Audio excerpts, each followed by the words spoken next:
world and the universe. We are one. North, south, east to west, we are one. Glowing hearts full of love, we are one. A blessing from above. No matter where we're from, we are one. We are one. We are one.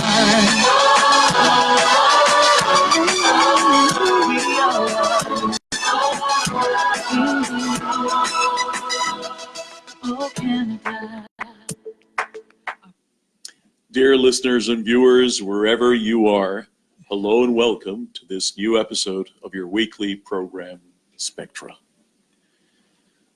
Racism, stereotypes, stigmas, bigotry. They're all members of the same family, the family of social plagues. But where do they all come from? Where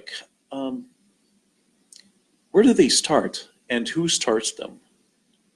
And is there ever a way to finally eradicate all these different viruses and germs that hit our lives, that causes us to hate one another, be afraid from one another? Tonight, we'll talk extensively about this in this very special episode. And tonight as well, I'm really delighted to be accompanied by two very special guests. So starting with ladies first, Samantha Ridley, who is, and I'll just say, both of them have very long biographies. So I'll just say a very brief introduction to both of them, and I'll ask them to say the rest, please. So she is an author, and she is an expert in high sales, and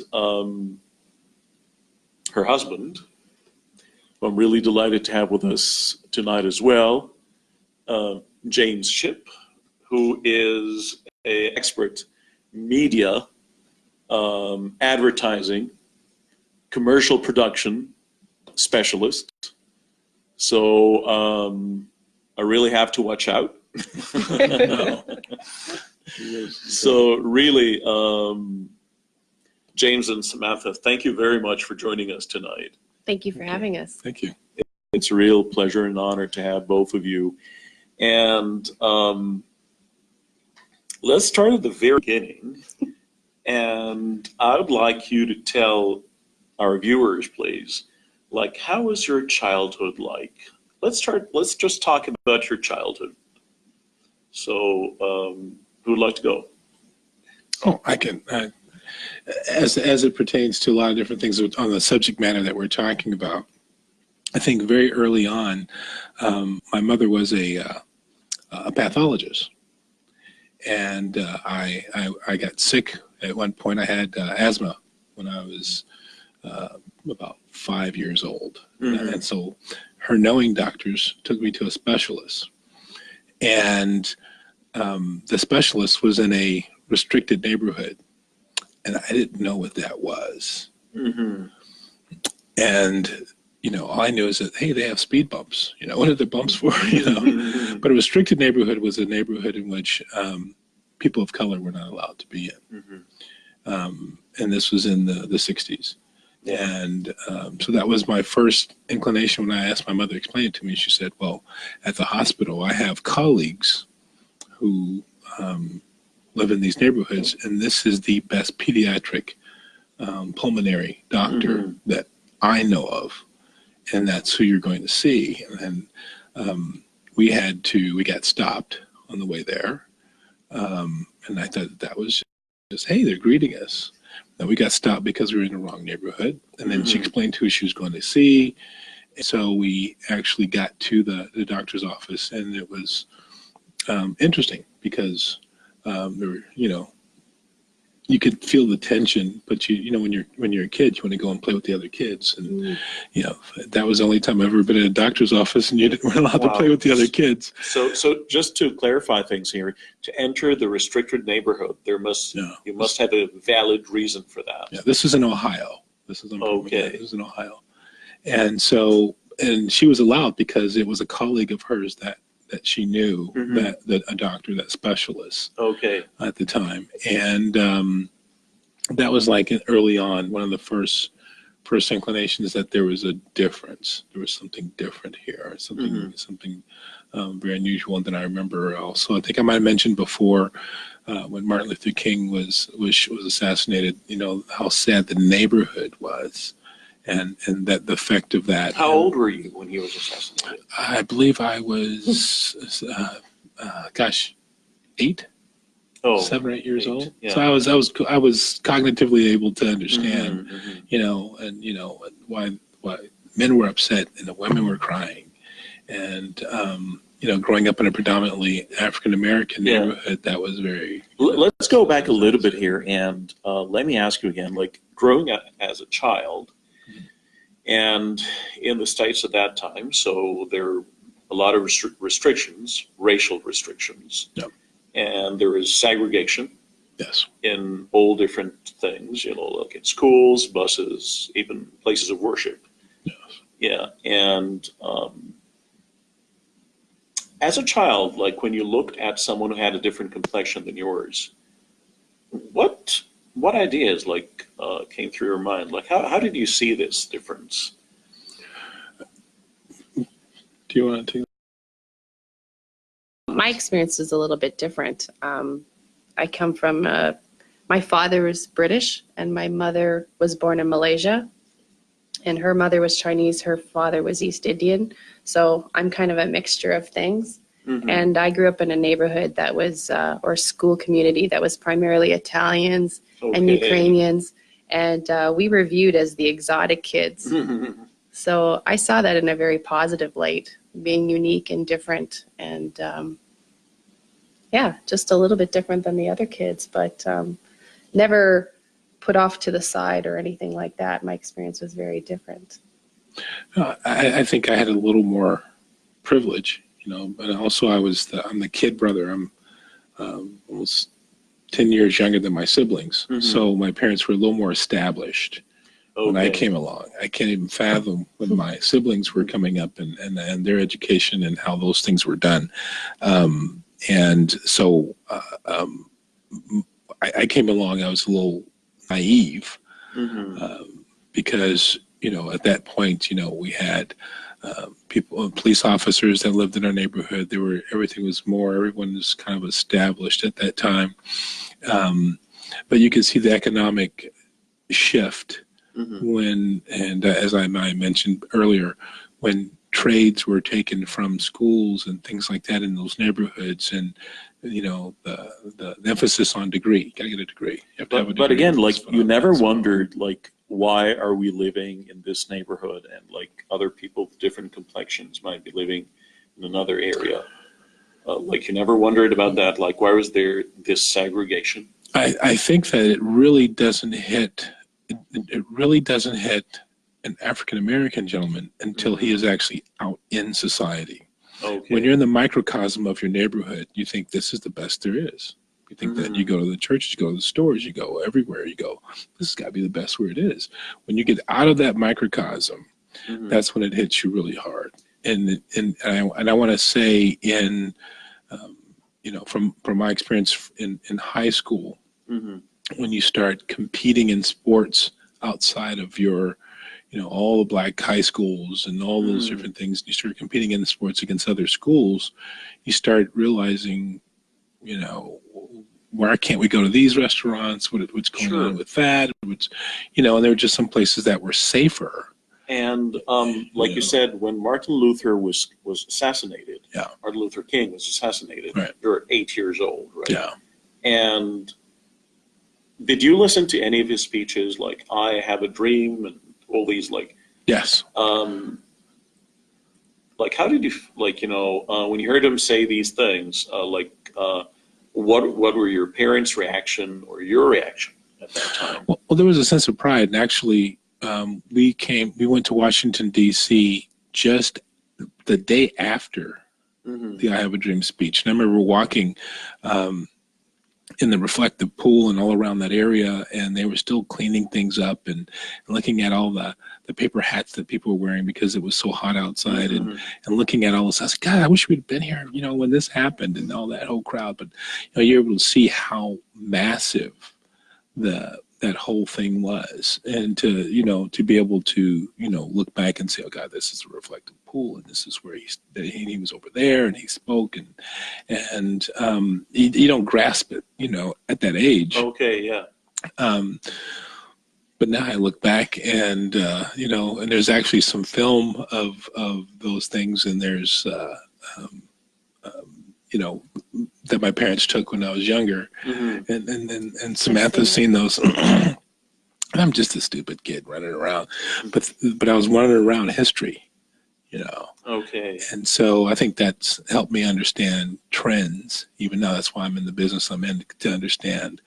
Okay, this is where things are now, but this is where they're going, and that's really good. But again, like your sense of pride was that there is a person from your background that is being the center of attention, and he's this this man who was very charismatic to everyone, not only people from his background. He had a lot of followers and were from very different backgrounds, and peace in the same way. But and the thing is that being in that community, you got to realize that watching the progression, the transition of Malcolm X as well, and you start looking at how their views and thoughts were starting to coincide, and then they're gone.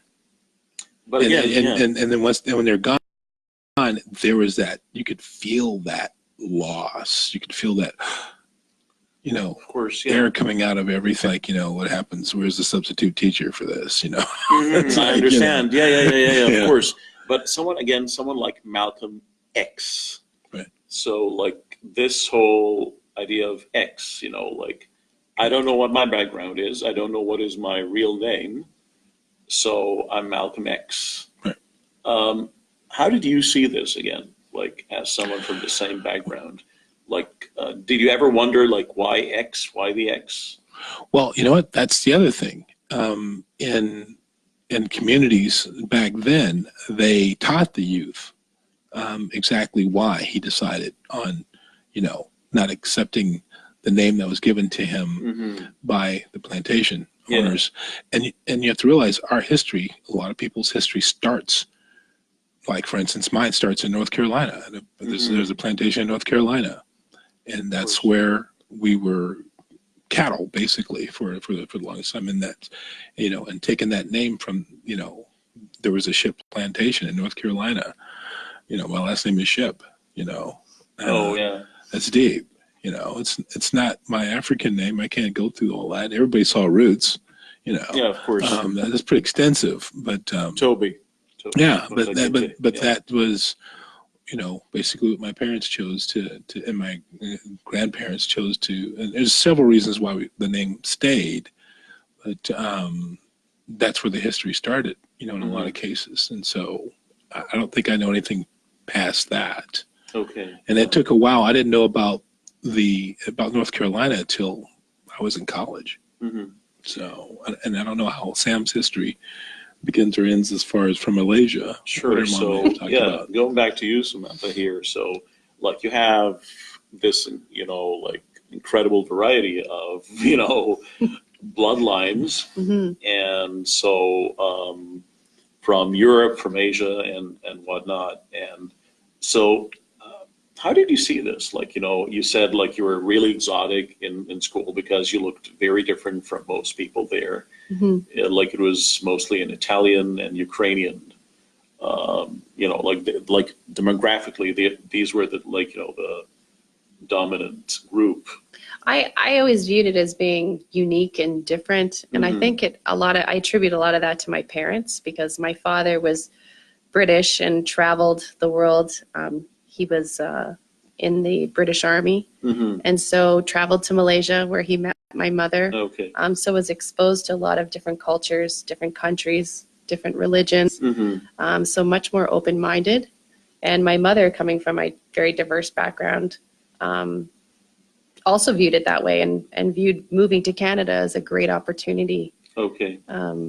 for our family. And But you're never subject to any kind of bullying, like psychological even, if not physical? a little bit of bullying when I was younger. In elementary school, I was unfortunately introduced to the N-word. Oh, I came home with repeated it to my father, and my father asked where I got that word. I said I got it from school. He asked about the context of how it was used. I explained it to him. And then on the way to school, he explained to me what the word meant. So it was the first time I'd ever heard that word. I didn't know what it meant. And my parents were my father stuck up for us, went to the school and said, we are not to be called that anymore. I was educated on what the word meant, where it came from. It was very derogatory. But my parents were very positive about it in the way that they spoke to us. They just basically said, kids will be kids, and you stand out a little bit. So they wanted to differentiate you. And then they kind of put a stop to that. And then I was telling James a story the other day, the very first time an African-American family moved into our school. In my mind, they had rock star status because it was the first time I'd ever seen someone from that culture other than on television. And because I had educated myself a little bit through my parents, when I saw them, I was amazed. I liked the differences. I was fascinated. And how about everybody else in school? Like, did everybody feel the same like you? For the most part, the experience was everyone felt the same. I think it's just, they came from a very positive family as well. Okay. Their parents, I'm sure they have their story of how they came to this country, and Canada being very diverse, a little bit maybe more accepting is my experience. They were accepted instantly. Maybe because my brother and I broke the path or made the path for them. I don't know. So what kind of stereotypes did people have at the time, like about African Americans, like during the days of your childhood? Other kids, like, did they have any specific stereotypes?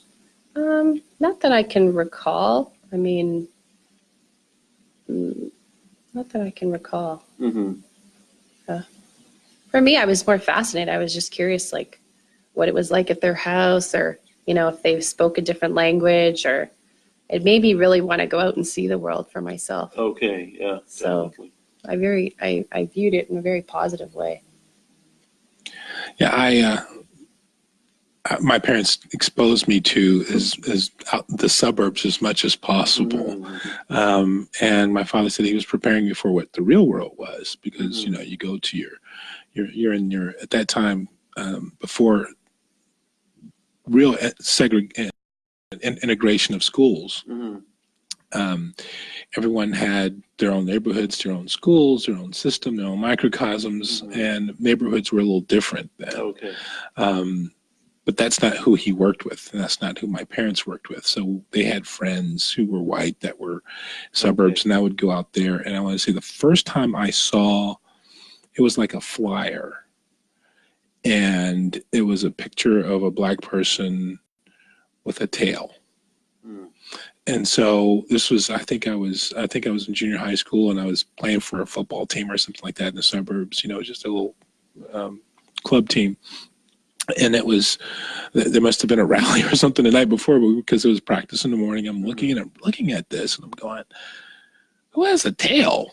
I'm like, and then I'm reading it, and then, then words all over it. And it's, and then, the coach grabbed it out of my hands, and he said, "This is stupid. This is, don't pay attention to this. This is not."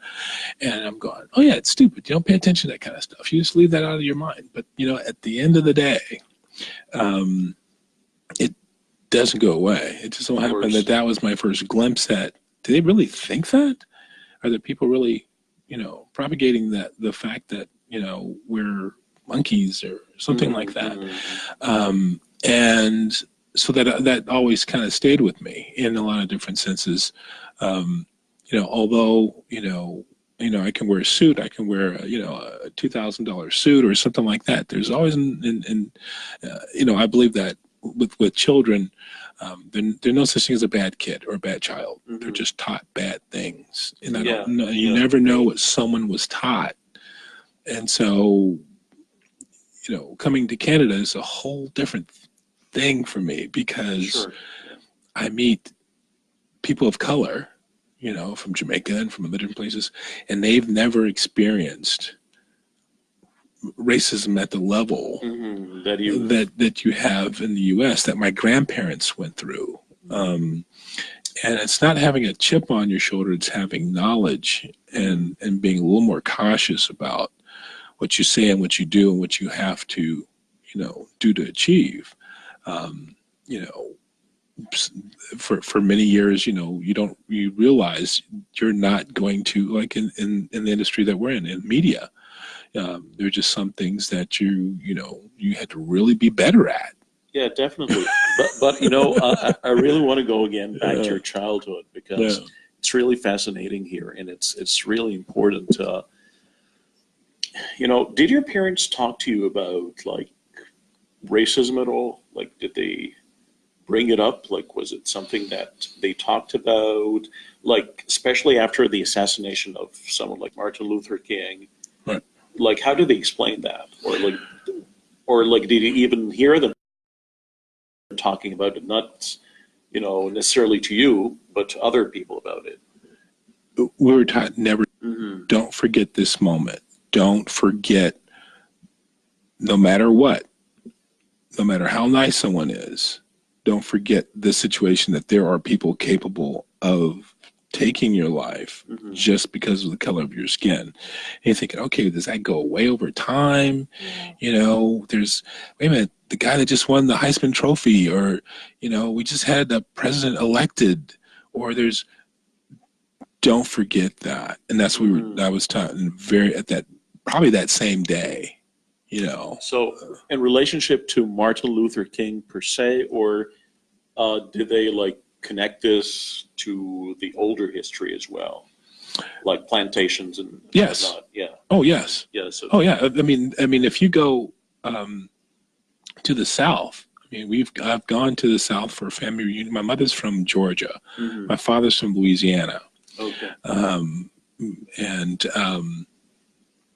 There's no doubt that there is a definite difference, but it's another level of respect. That's why Atlanta's population is a little higher in African Americans. Washington D.C. is a little higher level of African Americans than most places. Those microcosms, and also the internal commerce. I grew up going to the corner store to spend my money, and then those corner stores go away in your neighborhood. So now you have to go and spend money with someone that is not of your color. And so that kind of starts diluting your economic structure in your community. So then all of a sudden it disappears altogether. And so my parents would always say, you know what, go to this store because it's owned by this person. Go to this, and you grow up knowing and understanding that you have to have some reciprocity inside your community and inside your microcosm a little bit. You still got to go to Paris for really good fashion. You still got to go. They don't make wine in Ohio. They make wine in California and New York. Okay. There's things you have to understand, about the world. But you always have to never forget that someone's life was taken who believed in peace. And he was a minister, a Baptist preacher. He was someone who believed in God. Yeah. And they took his life because he wanted peace. That was confusing. And imagine you're like 8 years old going, I get that. You get that. So there are bad people out there. Yeah, but the thing is that they never told you how you can tell who they are. And Samantha, let me ask you again, like, what is your reaction to the way African Americans or like Native, like the Aboriginal people, were like depicted, like in paintings and like even in like movies? And did you ever like stop and wonder like why are they always downgrading those people? I did think about it, and definitely knowing James is really old. you know, his culture and where he comes from and how your people are depicted. And it's really disappointing, really kind of scary, actually. You know, he talks about his history starts from a plantation, and the name ship is British, is it not? Yes. And my father's Are we British. going there? You're going there. Yeah. So it makes Okay. interesting household conversations, you know, and it makes me think about, you know, where I come from and the people and the things that they did. And yeah, it makes you question a lot of things. I think I was very fortunate to grow up in Canada, to grow up with the parents that I had. Yeah, I did experience some racism growing up, but I don't know, I got through it with a very supportive family, and all it did was just, it propelled us to excel in everything that we did. And what kind of racism can you remember? Like you said, you had these very few instances, or like it wasn't really like something that was dominating the scene, but So like my brother, for example, is visibly much more Asian looking than I am, and so had a lot of Asian slurs or Asian comments made towards him. And, you know, it wasn't enjoyable. And I certainly didn't enjoy watching it. of course. But it did, you know, he did excel in all of his sports and was an incredible athlete. And I think on some level that had a little bit to do with it. Like he had something to prove, like, Of course, you know, yeah, just because you definitely. think I'm this doesn't mean I'm not good, or, you know, not as good as the next person. And, you know, so, and it's a funny thing, once you start excelling at something and winning, people's opinions or comments become less and less Oh, yeah, okay. about, you know, your race or your background. It's more about how good you are in the And you sport. start breaking the stereotype, I guess. You know, do. like, yeah, Yeah. they you know, they put this ceiling, but you prove that no, I'm not like that. You know, Exactly. I exceeded what your expectations. And I believe we have a call. We have a caller. Hello. Yeah, hi, Muhammad. This is Jihan. Hi, Jahan. How are you? I'm good, thank you. It's intriguing, and I'm following. I have a question. Basically, it was for James, but if Samantha wants to chip in, would be great. Perfect. Please go ahead. I'm wondering how they feel about where things are going right now. Good question. Mhm. So related to what's happening in the States right now, you're saying? In general, because they are in advertising and so on, how do they feel the communities, whether in Canada, basically, or in the States, how are they feeling the extent of racism, and what, if anything, can be done? You know, I can give you an example of advertising right away. I love the fact that whenever I, you know, turn on the television in Canada, I see, you know, several different races represented with in banking and, you know, all those other things, not just, you know, Popeye's restaurants or anything like that. You see them in every aspect in advertising. And you guys may remember about 3 years ago, this is how soon this was, there was a Cheerios commercial where the little girl was of mixed race, and you couldn't tell because the father was African American. And, you know, he's lying down and she's playing with him, or she's throwing Cheerios at him or something like that. And then the mother comes into the room, into the kitchen, and, you know, what's going on? You know, and they're just having a great time. And she's white. Okay. And there were television stations, there were a lot of markets that pulled that commercial. This is, you know, 2016, you know, and it was a big deal to see, and Cheerios stepped up and did another commercial with the same family. And I thought that was, you know, we're talking about groundbreaking, and it's so, you know, now, I mean, they're still doing that. And I get here and you see an Asian woman with a Middle Eastern husband, and, you know, this is in a commercial for the bank. Yeah. Yeah. You know, and you're just going, wow. You know, and I've been doing this over 20 years. I've been in advertising. I've never done anything other than media, you know, since I got out of college. And it just blew me away. You know, it's like, wow. And it really didn't matter because I wanted to know, you know, is RBC the best bank or is CIBC the best bank? Yeah. You know, what else do they have to offer? It didn't matter the vehicle, but I could relate to it. Yeah. You know, Yeah. I could relate to that. And because it doesn't matter if Sam were as dark as this mic or as white as the wall. I mean, it's who she is. And that's why we're together. The human within. The human within, and that's why we're together. Exactly. And that's, I think, is beautiful how you guys have been able to do that in Canada with your commercials and with your advertising and everything that's related to that. It is still making that turn. It's still making that effort.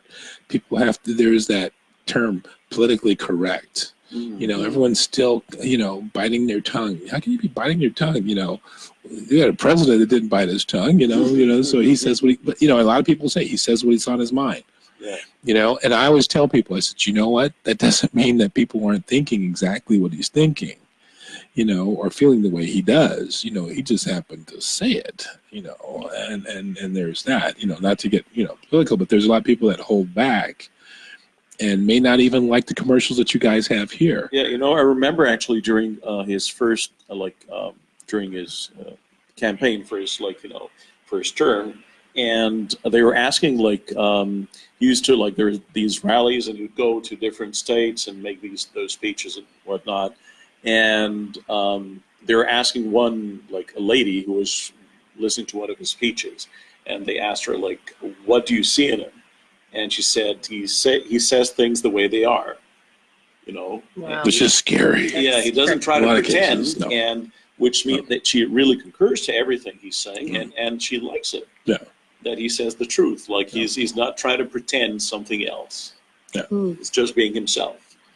You know, one of his, I want to say one of his advisors, it was, I don't know if you know the name, Omarosa, do you remember?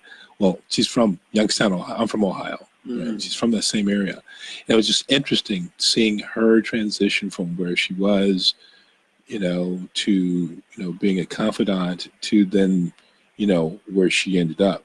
And so, and then writing a book about it and so forth and so on. And, you know, I think everyone should kind of look into, read her book and understand that, you know, it wasn't like she was saying, oops, sorry, you know, this is kind of how it is, you know. It was interesting, you know, how it ended up, her relationship with them. Of course, yeah, definitely. Yeah. I don't know if Jehan is still with us. I believe the line got cut off. So let me just take this a little bit further here. And so, you know, you talked about your childhood, and then you said, as you started growing up, things started to look different to you, and because you started getting out of, let's say, your comfort zone, and you started interacting with the bigger population, with everybody else. So yeah, how was this time? You know. Oh, that's more Samantha than me, because she was traveling around the world. Yeah, definitely. A lot earlier than I was. I mean, I'll get to this. I did with athletics, but she but interacting with white people. Yeah. You know. Did you notice something when there is this close encounter, you know, with white people? Did you notice anything even in their looks and their in their language and their you know, body language? Well, I want to say the very first time was when I was trying to get an internship. It's a very quick story. I was trying to get an internship at the television station in Arizona that I just, you know, I was getting out of school, and I was trying to get that, and there's no way I could get that thing. I couldn't get that thing. I couldn't get it. And so I go to Chicago, and I'm taking some graduate courses, and, you know, I apply for a job at the same television station. And you know, back then you don't put your picture with your resume. Okay. You don't do any of that kind of stuff. And I got a job there, as opposed to an internship. because they thought I was from Chicago and I had Okay. all this knowledge and everything, and then was coming back into the market and didn't realize that I was there the whole time. And, wow. and it really tried to transition into that. And then once I was there, I was trying to transition into management, and then that wasn't going to happen. So when I and there was actually a diversity person out of New York that came to the station. And just so happens I wasn't there that day because I was going to tell her about the fact that I've been really trying to move up. But no, that was my first experience was that because I looked at the interns that were there once I got there, and I'm going, I was, if not better qualified, I was more qualified. I had more experience. I'd had another internship while I was in school and at NBC in Washington, D.C. and everything else, and I couldn't get into the local So did you feel station. that like your complexion, color of skin was sort of a hurdle, an impediment, like, in your path, like for your career? There are some areas in business where, qualifications, it can be ambiguous. It can be ambiguous. There's some places where there's a quota that needs to be made. I think there's some government jobs and things like that have to be done, but not in a lot of businesses. Not in a lot of businesses. It's what the term is now is cultural fit. How do you fit with the culture? How do you fit with the culture? How do you fit with the team? Yeah, culturally sensitive. Yeah, so with all things being equal, you all have degrees or you all have whatever, you all have the cognitive knowledge to do the job. It's like, who are you? What are you about? And so now they actually even have people doing video resumes and their elevator speeches, and things like that. Not saying that someone needs to hide what they are, but I think that, again, you never know what that person was taught. So you think that's making the decision. Do you see this as a sort of a filter, like it's like a sieve with very, very tiny holes there? It has the opportunity to be so. Has the opportunity to be so. Just pride myself on knowing what I was talking about or knowing what I was going to get involved in before I got involved with it. But but I also learned that you have to have a little bit more. You got to know who you're talking to. And sometimes the good old boy network, as they say, is actually the best network to be a part of. Because you'll see some people that aren't as qualified, but they'll figure it out. And, it's just like I've got a lot of friends who have been in the athletes and been in, done really well and been recruited for baseball and football and all that. No one wants to admit, no company wants to admit that they made a bad choice. I understand. Yeah, definitely. Ever. So we'll just go on short musical break, and after the break, I'll get to Samantha because I want to ask her about her experience across the globe. So don't go away. Around the world and the universe, we are one. North, south, east to west, we are one. Glowing hearts full of love, we are one. A blessing from above. No matter where we're from, we are one. We are one. We are one.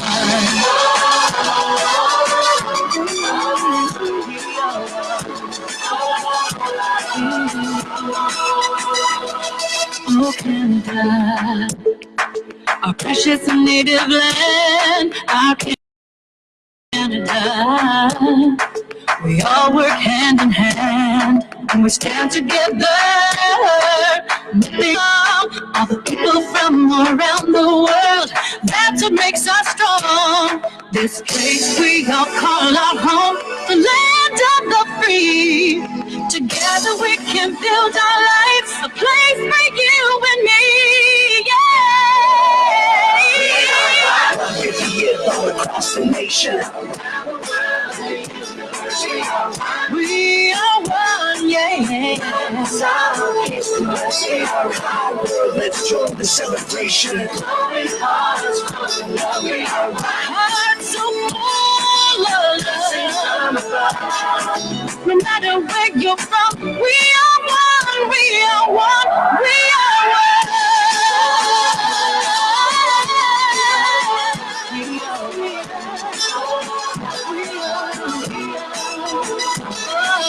Canada, a beautiful place to be.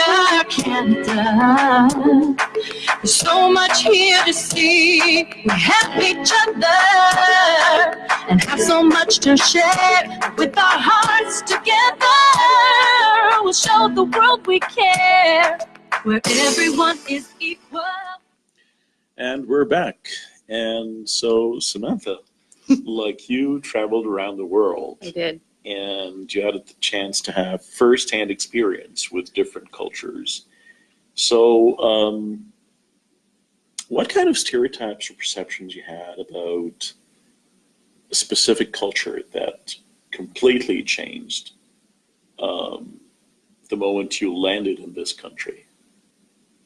Or like in this part of the world, at least? Not sure I understand the question. So, like I'm saying, like, you know, before like, you know, working as a flight attendant, like before traveling to different parts of the world, you imagine that like Asian people are this way, or like African people are that way, European people are this way. But when you really had this firsthand experience with them, when you really saw them, interacted with them, saw the cities or saw the country itself, it totally changed this idea you had about Oh, your roommates. I don't know that I had a story. preconceived idea of different places that I traveled. But I can tell you this, when I went to Ireland, I was so excited because all I kept thinking was all the different types of green I was going to see. Okay. So I didn't really think about the people, how they would be. I just assumed that I would fit in. Maybe that's because, like I said, my back self and the way I was taught by my parents was to be very open-minded. Okay. So I was never concerned anywhere I traveled. I never thought, you know, what's this going to be like? Or, you know, am I going to be able to navigate through the city? Or some of the things that would have crossed my mind would have been language barriers. Okay. Language barriers. Yeah, but I was never nervous to get out there and see things and meet people and talk to people. I spent quite a bit of time in Italy. Okay. And I grew up in a community that was Ukrainian and Italians. But I will say, I think the Italian people in Italy were a little bit different. Okay. Just as like that European flair and style and fashion.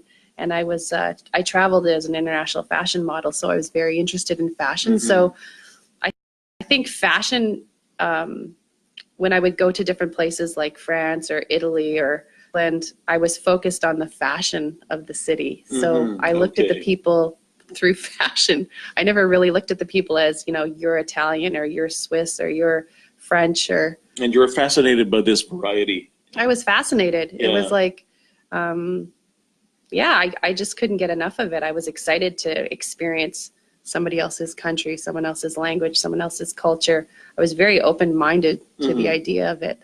And how about media, like in movies, and like, you know, your mother is like Asian, and the way Asians are depicted, again, like, were you comfortable with that? Like, did your mother ever comment about it in some movies or in, like, My mother never really commented about it one way or the other, but I do remember watching a lot of Bruce Lee movies. My brother was really much into martial arts, and I remember thinking some of the ways that they filmed it, or you would see like dubbed, they would be speaking Chinese and they would say it in English, and I would think to I mean, I don't speak Chinese, unfortunately, but I would think to myself, that's ridiculous. Like, nobody speaks like that. Like, who came up with that?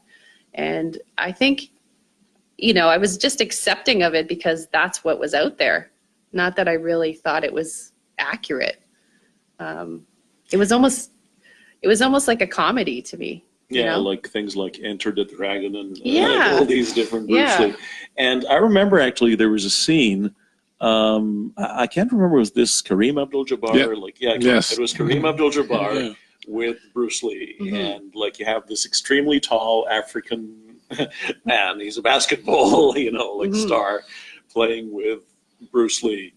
And how did you see that? You know, it's interesting you should say that. In the Black community, we actually knew that Bruce Lee got a lot of flack because he actually taught his martial arts to African Americans. Mm-hmm. And that was like taboo. That was a big deal. And so he immediately became, our Asian brother really fast. Okay. And even having never met him in life, would never even met a descendant of his in my life, there was always, again, that sense of pride that you would go, he stepped up regardless of harm and everything else that he was putting on the line. And then he was in a movie with someone who chose to change his name, from what his parents had dealt with, and as Kareem Abdul-Jabbar. Yeah. And so it was just that made it even cooler. I mean, it just is, you're growing up, you're just going, oh man, these guys, they both had their act together to the point to where they said, hey, let's do a movie together. Yeah. And this really put it out there, Yeah. So, but yeah, is an interesting scene. Yeah. But that was my, that's what I got. So you always had those like heroes, like, so Martin Luther King, Malcolm X. How did you see Cassius Clay or Muhammad Ali? How did you see them?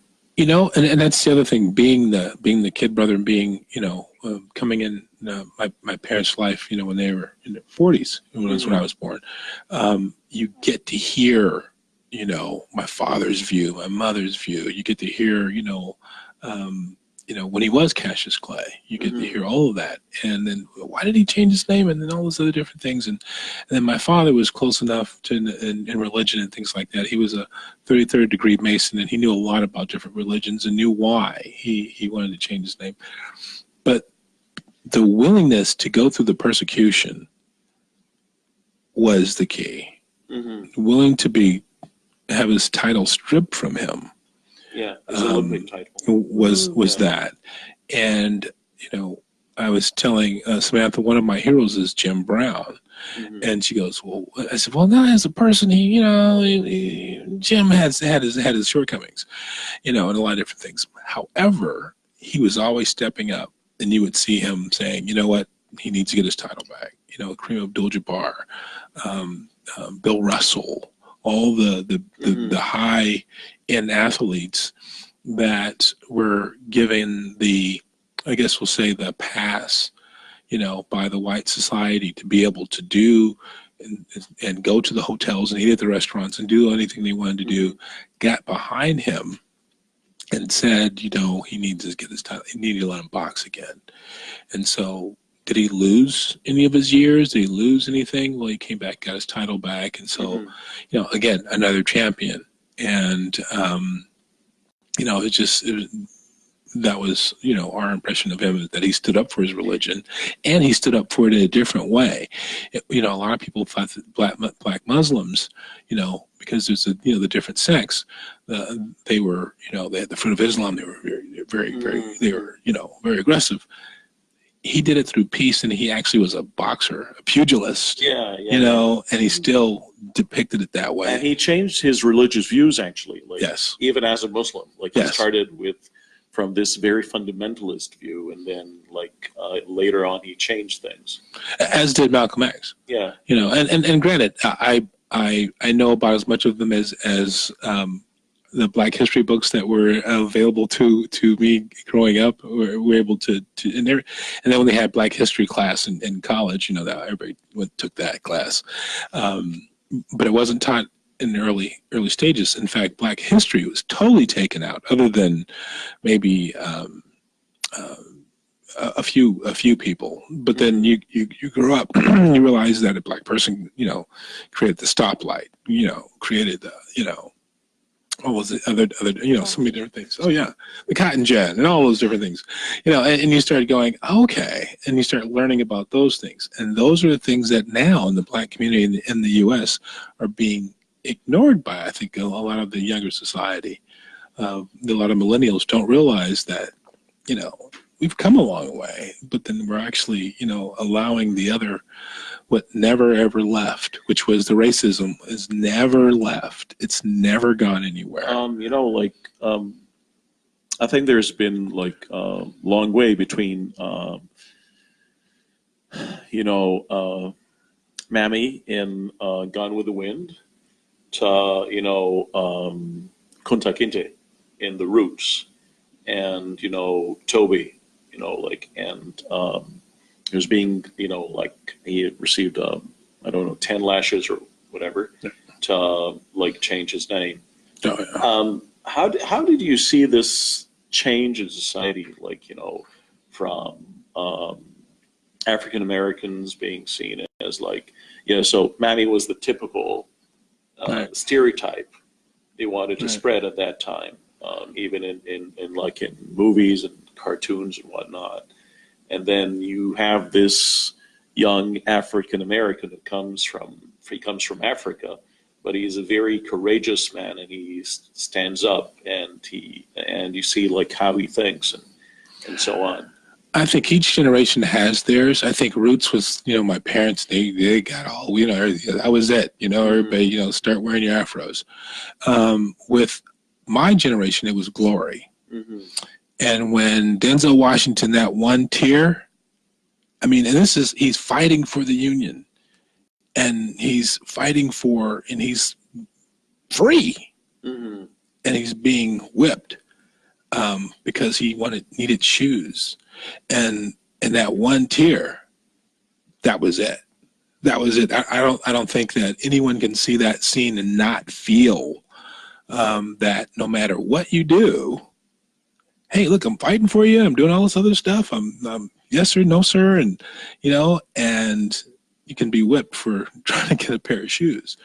And I think that was probably to this day the most powerful scene I've ever seen him ever do. Of course. And that struck home. You wonder where that came from. And if I've heard interviews, and he said that he was so into character that he actually, and I think you cannot be an African American and not understand that pain and have that come up through you. And just again, from your DNA. An African American playing the leading role in a movie. Mm-hmm. So someone like Sidney Poitier and because before you had someone like Sammy Davis, but later on you started having and then many other movie stars started coming, So how did you see that change again? Media, in the cinema, because in the old movies, African Americans never ever had a leading role ever, and the roles they had were limited to specific, jobs and things like that. More recently, I guess my daughter is an actress, mm-hmm. and she's been in some major roles. And she's had some major films and has done a lot of filming here in Canada, as a matter of fact, and are all very strong women. Are all very, very. I raised a serious feminist there, and Alexandra is her name, and she's been in. She's Storm in X-Men, and she's been in Straight Outta Compton and played very roles and lead roles and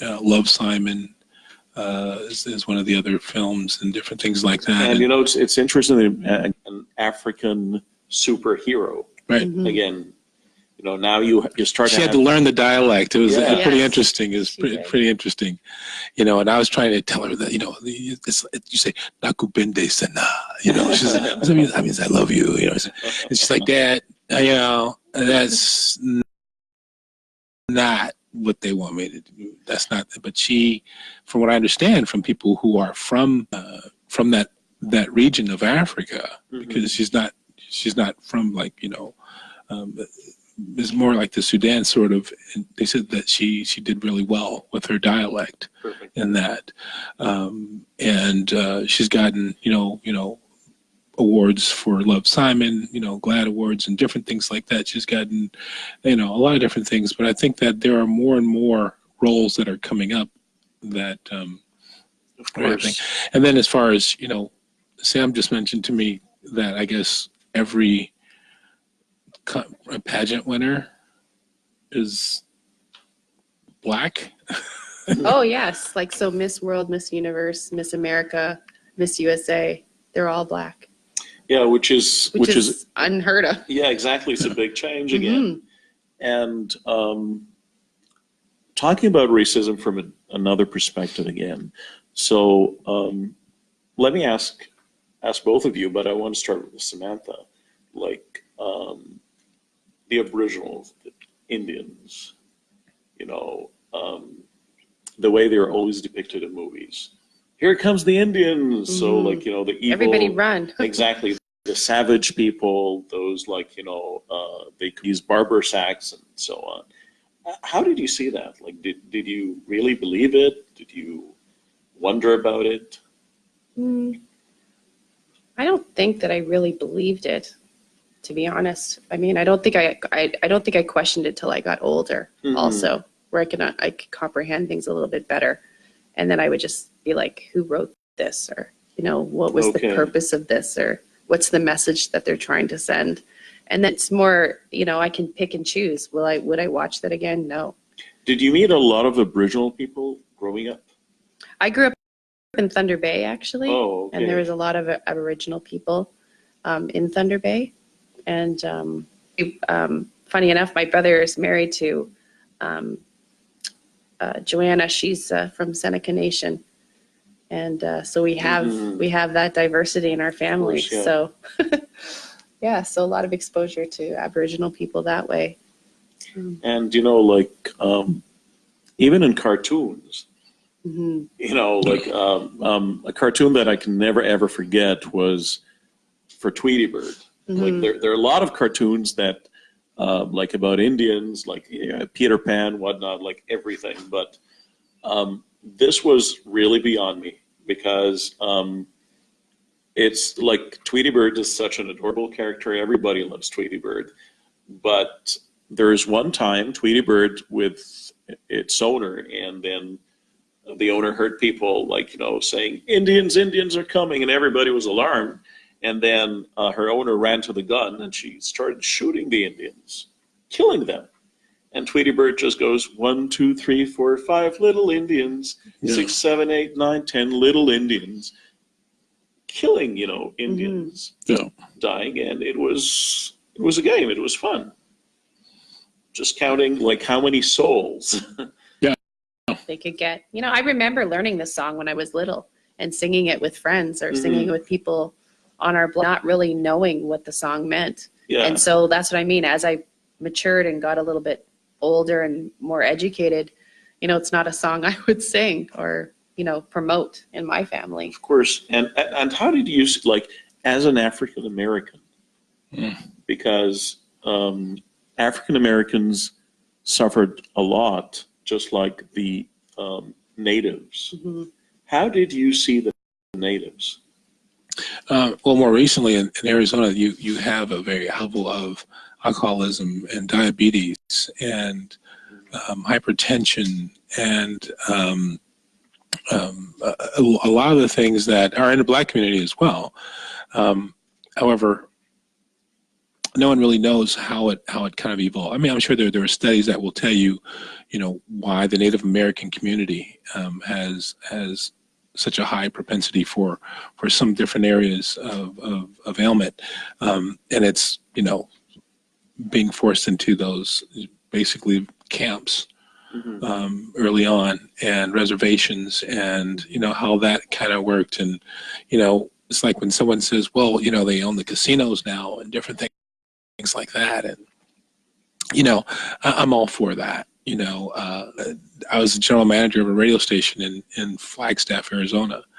And one of the on-air people, they had changed one of the main thoroughfares from Squaw Peak, which is squaw is a very bad word, to Piasqua Peak. And Piasqua was one of she was killed in Iraq. She was an Iraqi, and she was a U.S. soldier from Arizona, from Phoenix, Arizona. And so they named the thoroughfare Piasqua Peak. And so one of the on-air jocks said, "Oh, I liked it when it was Squaw Peak," and so forth. Probably within an hour, the head of the litigatory branch of the tribal nation was at my office, and very quickly. And that is the biggest difference in a lot of different things. They have the money and the power in the U.S. to. I wish they had that back then, to be able to, keep the community where it is. And so a lot of people don't realize that, wiping out a race is not, doesn't just happen overnight. Of course, definitely. And which brings me to a very important question, really, is that, Nelson Mandela is always hailed for being this person of forgiveness and peace, and not holding any grudges against the oppressors. And because this is a very deep wound in people's, even if I did not personally suffer from that, but I know that my father did, my mother did, my grandparents did. And I know that once upon a time, my grandfather was head of a tribe, or I was in Canada or in the US, or my father was a nobleman in Africa. But all those, they were totally stripped of all these privileges they had, and came to serve. And if they refused, they were killed. So this leaves these grudges inside people.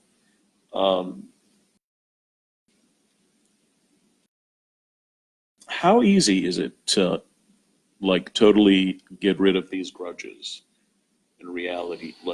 Because sometimes people, as a human, it takes a lot of courage, a lot of hard work, really, to overcome that.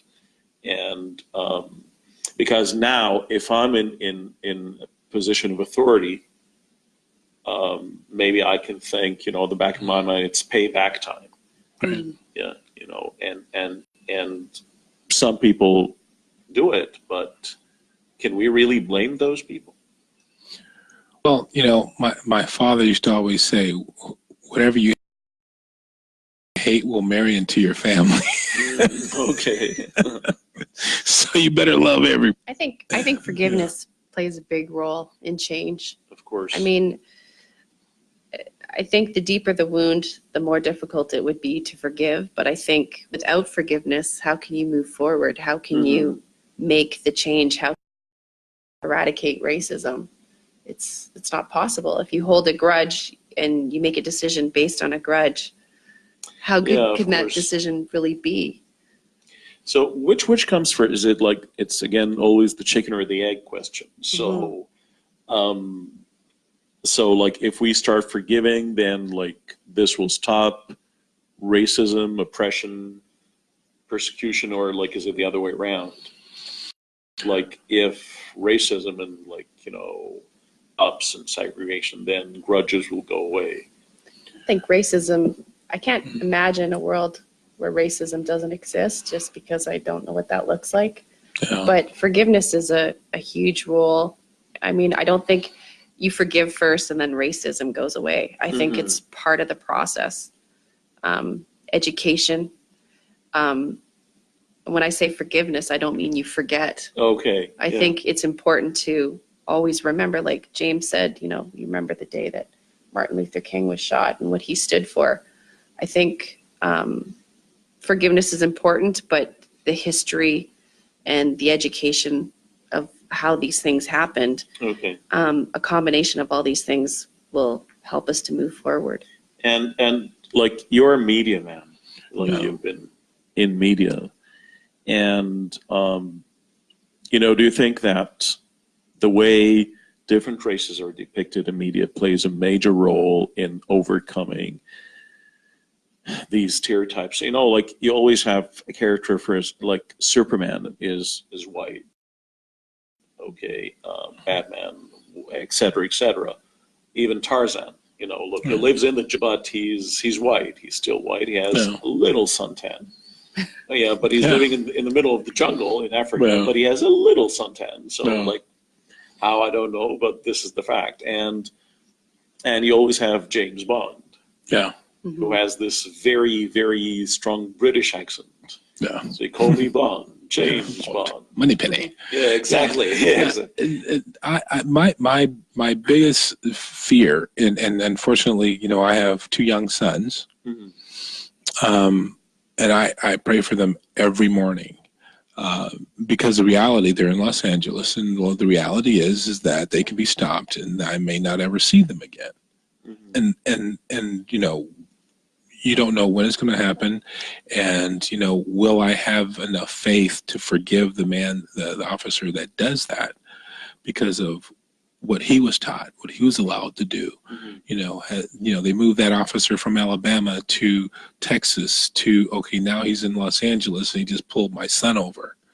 You know, just because they lose their job here, they move them around, and so, you know, that's scary. But I will say, as far as the movies go, I mean, when Black Panther came out, I mean, come on, you know. However, I will definitely say that I had some of the original Black Panther comics because I was a big fan, you know, when I was younger. And I always told my kids about it. I said, there's really is a black superhero there, you know.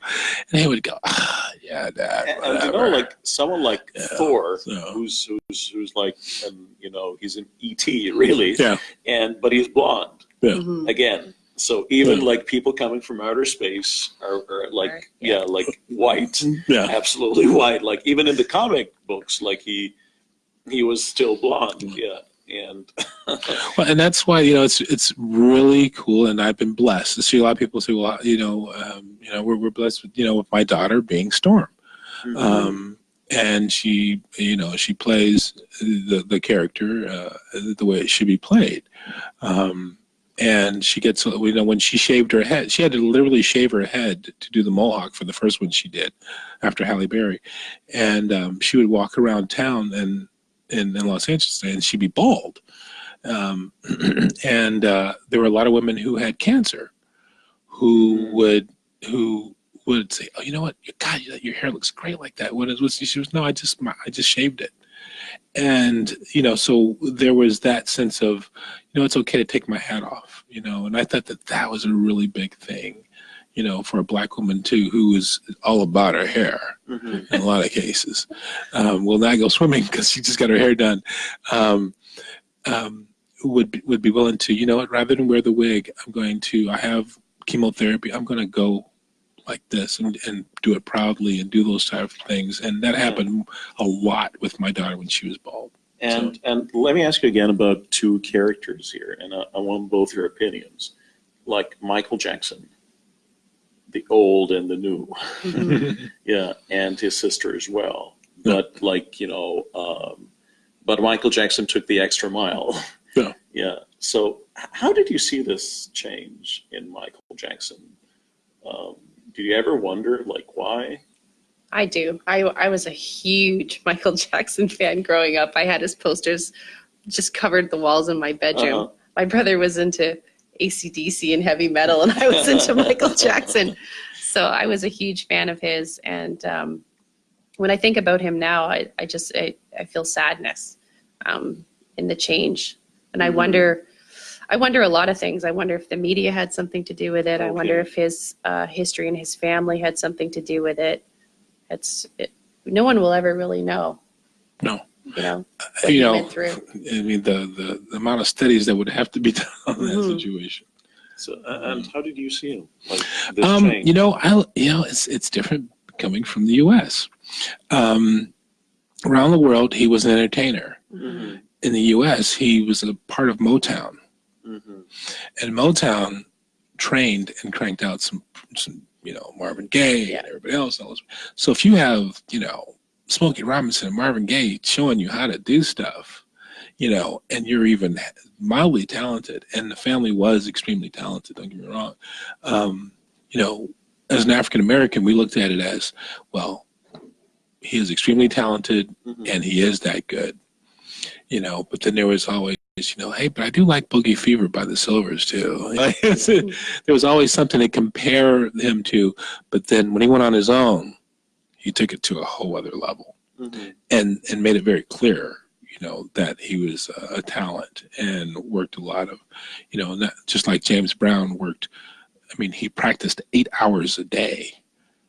And so the moonwalk. So I mean, when you practice 8 to 10 hours a day on anything, you're going to be really good at it, and it's your passion and so forth. So there's that to be recognized. Then there's the other stuff. Then that it's like I thought Bill Cosby was a very funny gentleman too.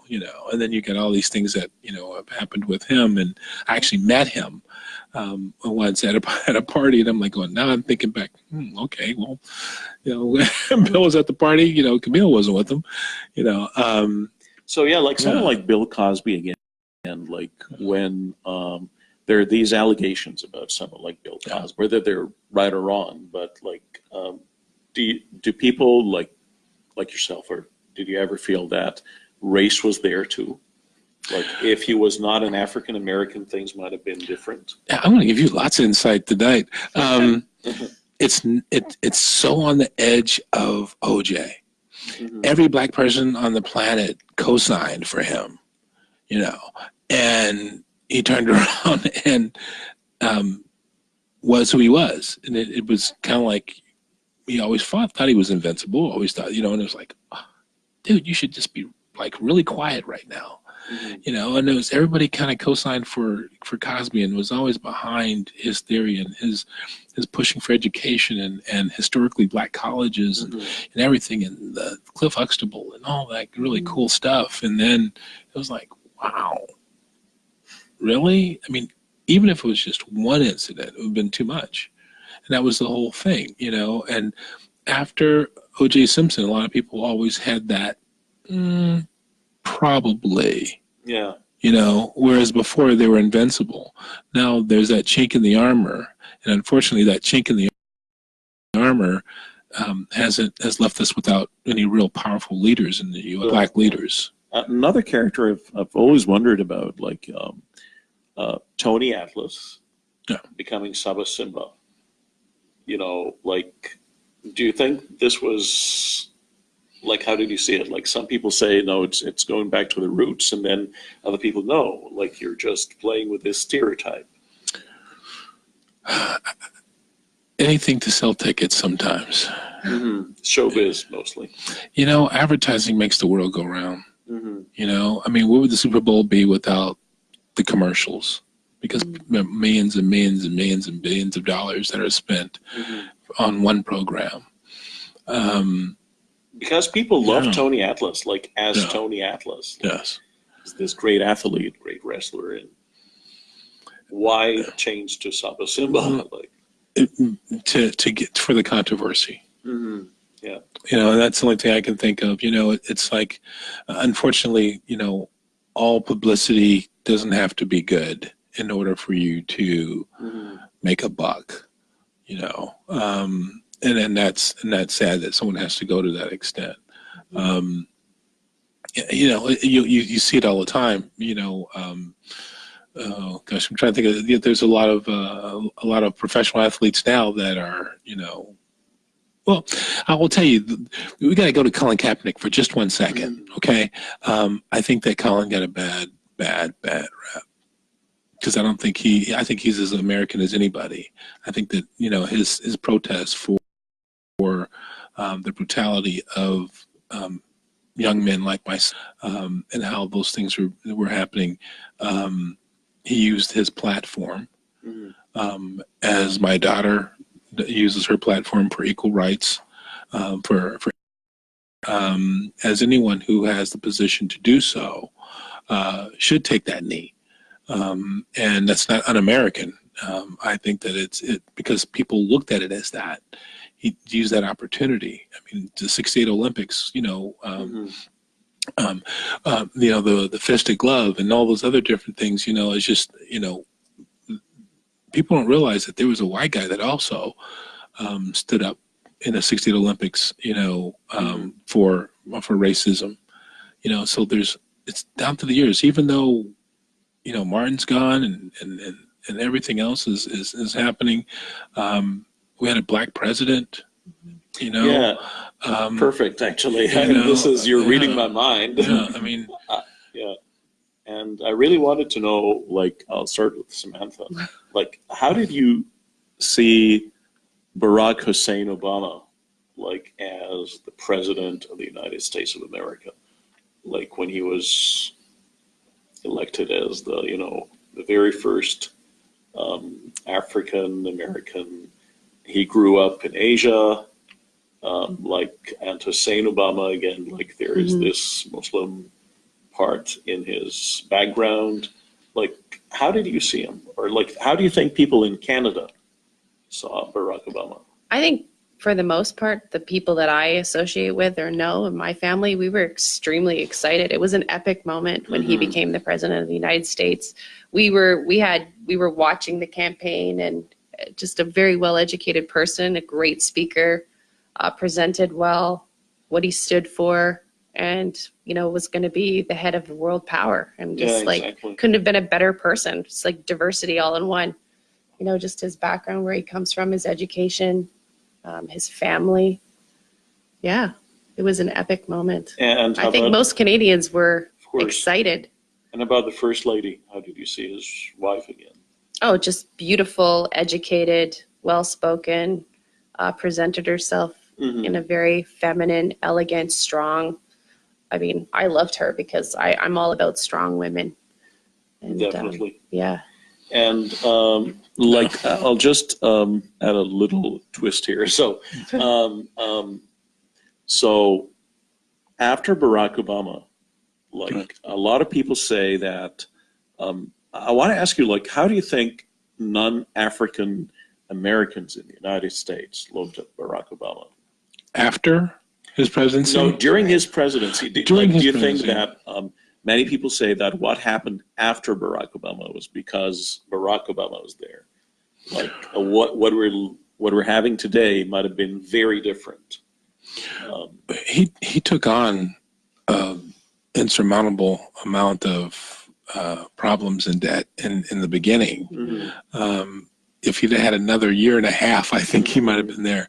But getting back to the how it affected the community when he was elected. Yeah, I can count on half my hand the times I've seen my parents both cry at the same time. Oh, and they were in tears to see that, because of, you got to realize, I'm just 2.5 generations from slavery, and so for them to see that and to see it wasn't a guy that kind of halfway went in and sort of, I try to explain to people the difference between an African American or a black man and a brother. Barack was a brother. That means he was a brother to you, a brother to me. There was no delineation to what his race actually was, and those are the people. Martin Luther King was a brother. He was into everyone. And to have someone that's not saying, I'm here and I'm going to do everything for the black community. Don't worry, I got your back. We're gonna do this. We're gonna, that was more of a Jesse Jackson approach. And so, and you're gonna get plenty of us to go. It's about time. Let's go do this. Barack was, I'm about America. I'm about everyone.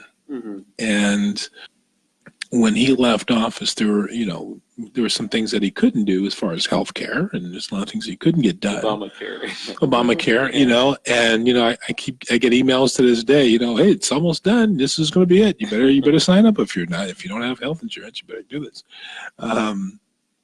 Now, what happened during I think there was a lot of things he couldn't do. He couldn't get accomplished. I mean, there are a lot of things that any president can't do in that amount of time, but thank goodness there are checks and balances, and I'm going to leave that part at that. There are checks and balances and lines that can't always be crossed. I will say he did last all 8 years. Okay. Unscathed, and he didn't face the Senate. he didn't face the Senate, and a lot of people say, "Gosh, Bill Clinton was a great president. Bill was a good president."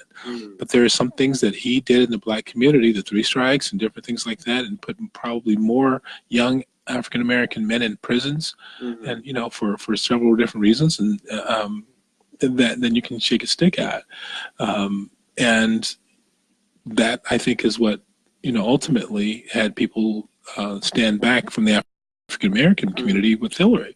Was she was the one that really had a as well. And so it's not that people have a chip on their shoulder.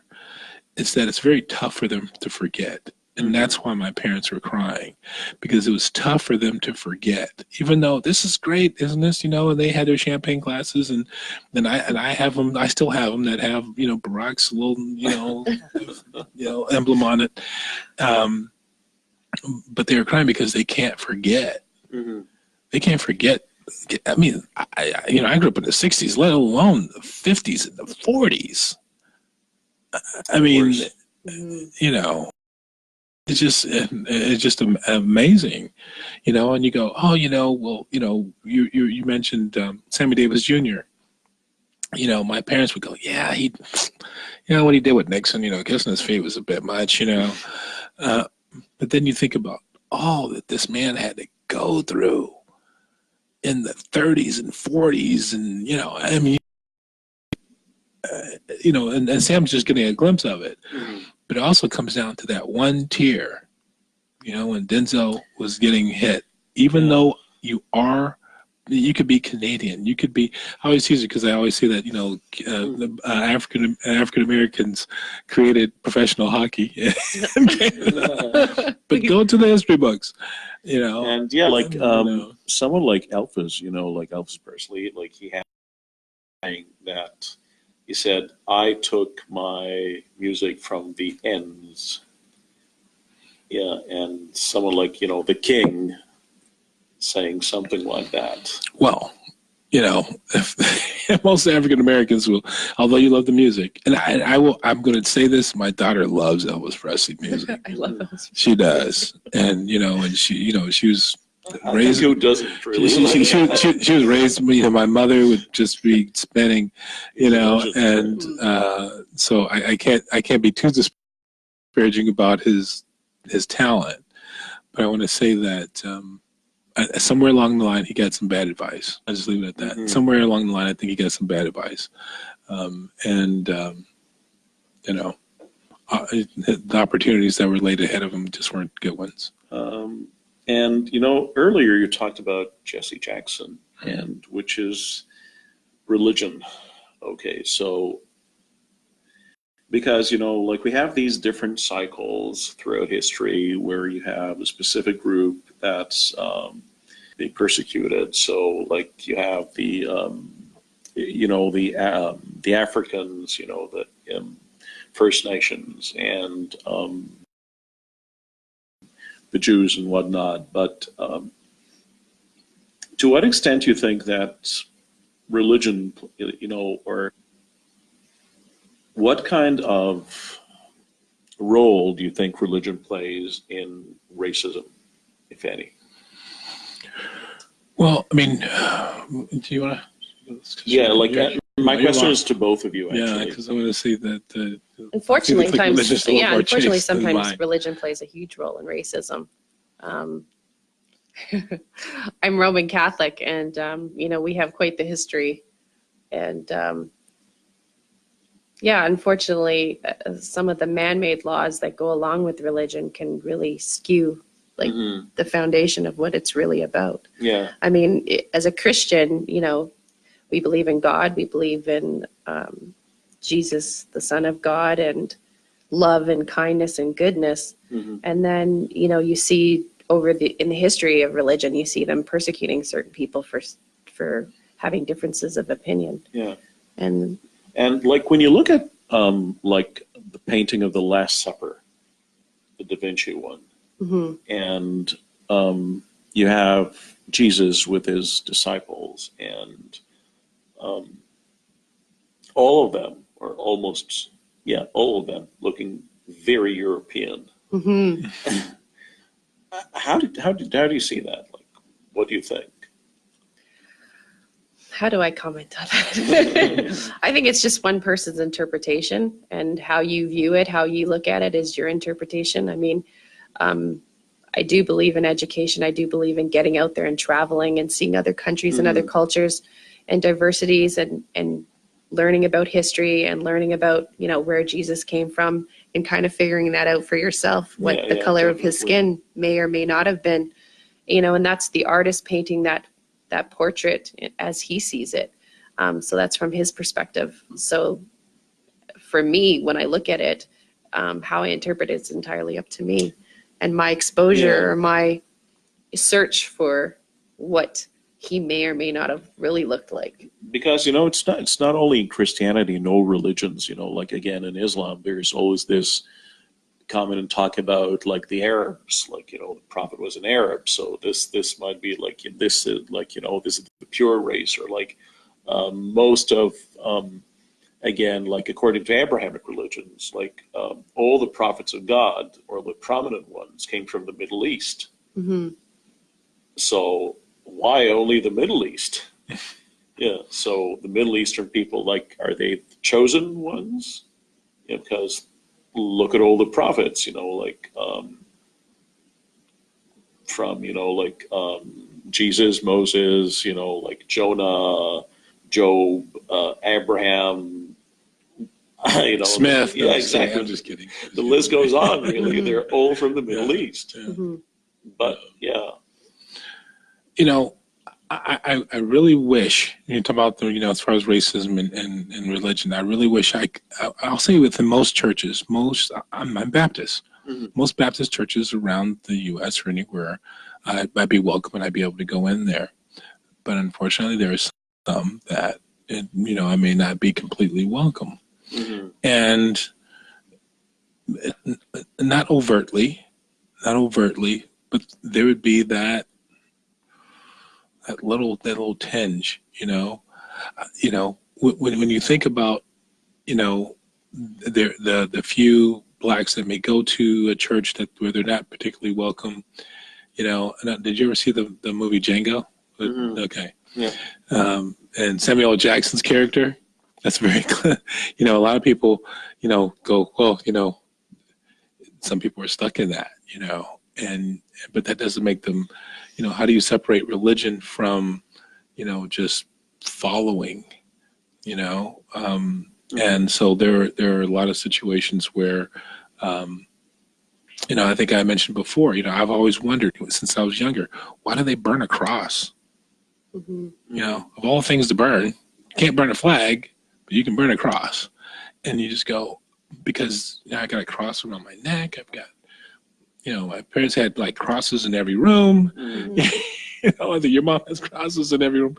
And you go, how could someone take that symbol, burn it, and burn it, and confess their love for Jesus Christ, and but then turn around and say that I'm less than a man?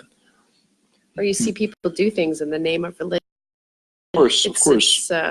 In all religions, actually, again, like you have like groups like jihad and things like that, again, who like bomb innocent people, and always like like your others show like those, like if we're talking about the KKK, for example, they would show the cross, or like put some kerosene and like burn it. And again, the others would always have, like, they would say always Allah, like before bombing, like we're doing that to please God, to kill innocent people. Like, you know, we bombed the oldest, you know, Buddha statue in the world in Afghanistan to please God. You know, like, and you know, like throughout history, it has always been like that. And you know, things, the Inquisitions, for example, you know, like the Inquisitions, like these things, like, were in the name of God as well. Yes. And all the Crusades were in the name of God. All the jihad wars were in the name of God. Yeah. And how many people died during these wars in the name of God? Like, we're talking about millions of people. You know, racism, like, unfortunately went hand in hand with religion. And a great thing, one of the greatest documents, I think, in the history of humanity was the apology that was given by Pope Paul II. Although a lot of people concealed it later on, and, like, you know, they just, you know, swept it under the rug, you know, like, quickly, let's get rid of it. And he presented an apology in the year 2000 for all the different major crimes that were committed in the name of God. But that was not right. And he talked about the, you know, the Crusades, the what happened to African Americans. He talked about what, you know, happened to the Aboriginal people, because this was fully supported by religion, by the church. But unfortunately, nobody paid a lot of attention to it. What's even more unfortunate is that leaders of other religions around the world did not have the courage to do the same, to admit all the major atrocities and crimes that are committed in the name of their religion. Yeah. And that's also why, you know, a lot of African Americans, you know, remember the fact that when we were brought here, we weren't Christians. Okay. Yeah. You know, we weren't, none of us were Christians when we got here. Exactly. And so that religion was, along with the name and the brand, you know, was put on. And, but even back then, you know, they didn't realize that they still got married, and they still had an internal commerce. They still had that community. And it wasn't until that was broken up that the confusion started. Well, do we stay? Do we go to Muslim? Do we go back to whatever religion it was before? They didn't have any clue of what it was. So, you know, as I said, there's a lot of different Baptist churches that will welcome me with open arms, and there are some that won't, because they realize that this wasn't probably the original religion of my people. I understand. Yeah. And Catholicism, like you said, there was a time when they were going all over the world, man. Yeah. You know. and the Jewish people faced, like, incredible, you know, like throughout history, you know, like, and they were, like, forced to leave land after land after land after land, like, wherever they go, like, their only crime was just being Jewish. Yeah, they faced these like this prosecution. They faced it, you know, like in Christendom. They faced it in Muslim, you know, world in the Middle East, just because they're Jewish. Yeah, and so, do you think, again, now we're talking about, like, ways of eradicating racism? Do you think that, like, we need more examples like what Pope John Paul II did? We need more examples like that from leaders of different religious groups around the world. Absolutely, I think we do. I mean, I spoke about forgiveness before. In order for there to be forgiveness, you also have to ask for it. Yeah. And stand up and crimes, admit your crimes, or admit that it wasn't done the right way. Exactly. You know, and hopefully, you know, the receives that request for forgiveness in a positive light as a, you know, the first step to move forward. I think that, you know, light is the key word. I think once everything is brought to light, everything, you know, thank goodness for cell phones. Yeah. You know, there's brutalities out there that would never have been recorded And now, I don't know if it's in Canada just yet, but the body cams, for the It's controversial here. law enforcement Yeah. officers, it's mandatory in some states, in some areas rather, in the U.S. And that's exposure, that's light, that's which eventually will shed a positive light on it, because the millennial side of our of what's going on, if they only knew how much further we have to go, Of course. they wouldn't think so freely. But then at the same time, do you want to live a life where you're always worried about someone treating you wrong? Sometimes it's good to be, that's why you went back to when our childhoods. Oh, I think one of my best friends, I think in the beginning in kindergarten was white, and then my first roommate in college was white. I mean, it was, it wasn't until the societal issues within the microcosm of college that kind of just said, hey, dude, I'm gonna move out now. Yeah. But up until then, there was, some of my mentors in media and marketing and advertising were white. In fact, I want to say they all were. And as many women as men that have helped me with my career over the years. And I probably wouldn't be where I'm at because of a few people that said, based on what you know, not what you look like. So light should be shed on those people.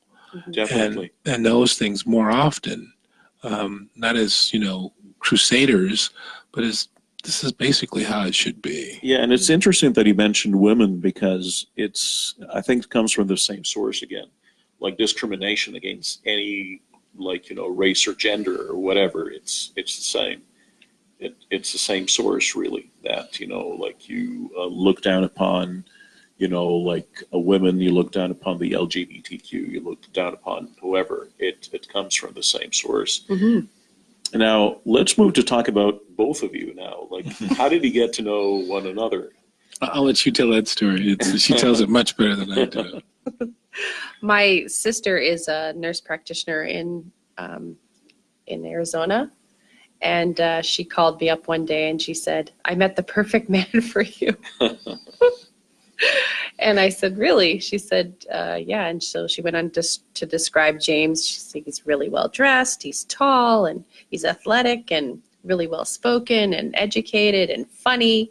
And I said, "How did you meet him?" And so I said, "Let me get this straight. He's a patient in your hospital, and he's American." I said, "No." And she said, "Come on, be open-minded." And so she bugged me for a couple of months, and I was like, "No, I'm not doing it." My mom said, "Well, be open-minded. She's your sister. She knows you. She knows what's best for you. Give it a shot." So I said, "Go ahead, pass on my number." And James actually called me on his birthday, and he was in Montreal. His daughter was shooting a movie, and he called me up from Montreal, and I lived in Toronto at the time, and he said, "I'd like to take you out for coffee or something like that." And I was thinking to myself, he's in Montreal and I'm in Toronto. I'm like, "Okay, sure, sounds great." And I got off the phone and I thought, I wonder how long it'll take him to figure out how far Montreal is from Toronto. My Canadian geography was just a little off. A little off. So about 20 minutes later, he calls me back and he says, "I'm thinking that it might be a little difficult to go for a coffee this time." Just a little difficult, yeah. But he was willing to drive and see me. And I said, no, I wouldn't do that to you. You're spending time with your daughter. So we spoke on the phone for the next several months. And he flew here in December 13th, about 2 years ago. Whoa. And that was the first time we met. But it felt like meeting my best friend in person for the first time. But strangers, but not strangers. Yeah, we talked a lot. And do you think that because you grew up in a family that had different racial backgrounds and like whenever you thought like a friend or like a mate or a partner or whatever, did you ever consider race? Like, was race at all something in your mind? No, it never crossed my mind. I think I I like to think I look at individuals for who they are. Mm-hmm. You know, are they So well you're caring spoken? more about the person. More about the person. Yeah. Yeah, more about how kind the person is, how generous the person is.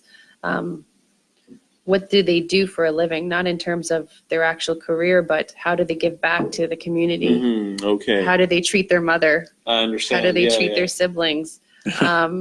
You know, what do they stand for? What do they believe in? And so James and I had plenty of time to have those types of conversations. So a lot in common. Sure. And one of the things that really attracted me to James was one of the first things that he said to me, that he came from a family of he was raised by very strong women. Okay. And that was refreshing for me, because I consider myself to be a very strong woman. And sometimes that can be quite intimidating to Some men. some men. We had a commonality that superseded race, and we both had lost our fathers within probably a year apart from each other, probably. And so, grief. I was reading something the other day that said, grief is something that you just learn to keep. You learn to deal with it. Okay. It's not that the pain goes away or anything like that. But we had that commonality. We were talking about that. That has nothing to do with race. It has to do with her experiences with her dad, which she shared with me, at length. And that was the other thing. She had a chance to talk it completely out. Mm-hmm. And I got a chance to talk about the loss of my father completely out. And you just like talked your mind on hard out, right. like. Mhm. Yes. Yeah. No. You didn't really have to explain, because he also had a similar loss. You didn't have to explain the whole thing. You just got to talk about the person. And let's take a short break. But after coming back, I want to ask you about the reactions you had about this, relation. So let's take a break, and we'll be back soon. Race. If you see me walking down a dangerous road, would you stop me and say, sister, you're going the wrong way? Or if you see me carry a heavy load, would you stop and say, sister, I'll help you along your way? You are my brother, I may not know where you're from. You are my sister, I don't care where you're from. There's only one race, and that's the human race. White man, black man, whatever, one human race. Why would you leave me with a heavy load? Leave me on a dangerous road just because my color is not the same like yours. Why would you leave me with a heavy load? Leave me on a dangerous road just because my country is not the same like yours. You are my brother, I may not know where you're from. You are my sister, I don't care where you're from. There's only one race, and that's the human race.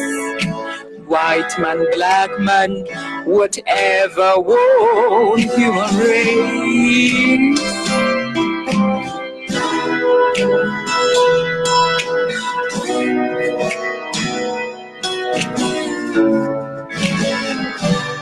Why would you leave me with a heavy load? Leave me on a dangerous road just because my color is not the same like yours. Why would you leave me with a heavy load? We're back again with Samantha and James, and I was, wondering, what was the reaction for it? Did you get any kind of comments from friends, from coworkers? Absolutely. The reaction for me on my side has been very positive. My family is elated that James is the man he said he was. Mm-hmm.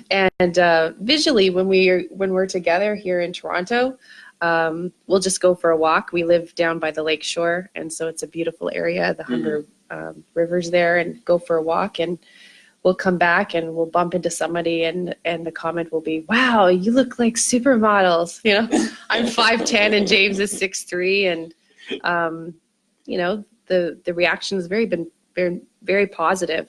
They think we're well matched. We suit each other.